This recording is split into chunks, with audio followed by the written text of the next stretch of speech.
जय हिंद दोस्तों आज मैं बात करने जा रहा हूं कि हिचकी क्यों आता है। दोस्तों हम में से अधिकांश लोगों को या हर लोगों को हिचकी कभी ना कभी जरूर आया होगा। दोस्तों हम में से किसी लोगों को इतना भी समय नहीं होता है कि इस बात पर रिसर्च करे या सोचे कि हिचकी हमें क्यों आता है। तो दोस्तों आज के इस वीडियो में हम इसी विषय पर बात करने जा रहे हैं। दोस्तों बहुत बार खाते वक्त या बहुत बार बिना कुछ खाए सड़क पर चलते चलते एकाएक हमें हिचकी आ जाता है। तो हिचकी आने के पीछे कौन कौन से कारण जिम्मेदार है, पहले हम ये समझेंगे और फिर समझेंगे कि हमारे शरीर में वो कौन सा बदलाव होता है जिसके कारण की हिचकी आता है। तो दोस्तों जो हमें हिचकी आता है उसके पीछे का जो कारण है वो होता है कि जब हम लोग कार्बोनेटेड ब्रीवेज पीते हैं यानी कि कोल्ड ड्रिंक्स पीते हैं जिसमें कार्बन मिला होता है, यानी कि जो भी कोल्ड ड्रिंक्स हम पीते हैं तो उसके पीने के कारण हमें हिचकी आ सकता है, अल्कोहल पीने के कारण हिचकी आ सकता है, बहुत ज्यादा खाना खा लेने के कारण हिचकी आ सकता है, या एक्साइटमेंट में जब बहुत ज्यादा हम खुश हो या इमोशनल स्ट्रेस हो, बहुत ज्यादा दुखी हो, उस सिचुएशन में भी हिचकी आने की संभावना होती है।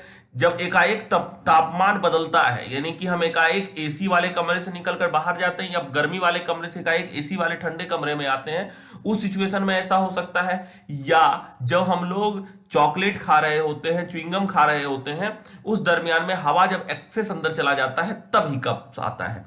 तो ये तो चार पांच कारण है हिकअप्स आने के, लेकिन सवाल ये पैदा अभी भी बचा हुआ है हमारे सामने कि ये जो हिकअप्स होता है वो आता है तो हमारे शरीर में कौन सा बदलाव होता है। तो दोस्तों हमारे शरीर में आपको अगर हिकअप्स को समझना है तो आप थोड़ा सा वीडियो को पॉज कीजिए और एक चीज ऑब्जर्व कीजिए। क्या ऑब्जर्व करना है आपको? आपको ऑब्जर्व करना है जब हम लोग सांस लेते हैं तो हमारा छाती बाहर की तरफ आता है, ऊपर उठता है, और जब सांस छोड़ते हैं तो हमारा छाती नीचे की तरफ चला जाता है। तो दोस्तों जो छाती ऊपर और नीचे की तरफ जाता है वो जो होता है वो डायफ्राम के कारण होता है। आपको इस जगह पे डायफ्राम दिख रहा होगा नीचे की तरफ, ये डायफ्राम होता है जिसके कारण कि ये ऊपर और नीचे होता है। तो जब कभी भी डायफ्राम में स्ट्रेस फील होता है तो ये क्या करता है, हमारे वोकल कोड जहां से कि हमारा आवाज निकलता है उसको एकाएक बंद कर देता है, यानी कि सांस को जो हमारा ऑक्सीजन नाक से अंदर आ रहा होता है उसको अंदर आने से रोकता है। और जब हमारा सांस अंदर आने से रुकने लगता है तो हमारा वोकल कोड इस तरह से चिपक जाता है। वोकल कोड क्लोज्ड, आपको एक डायग्राम यहां दिख रहा होगा।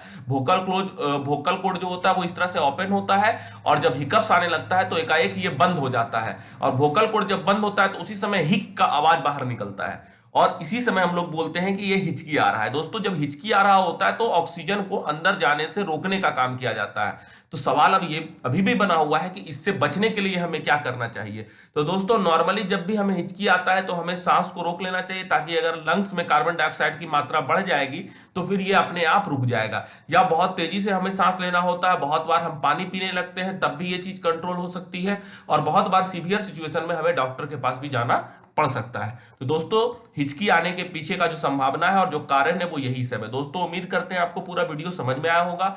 अगर वीडियो समझ में आया तो वीडियो को जरूर लाइक कीजिए, चैनल पर नया है तो चैनल को सब्सक्राइब कीजिए, वीडियो को और लोगों तक शेयर कीजिए। बहुत बहुत धन्यवाद।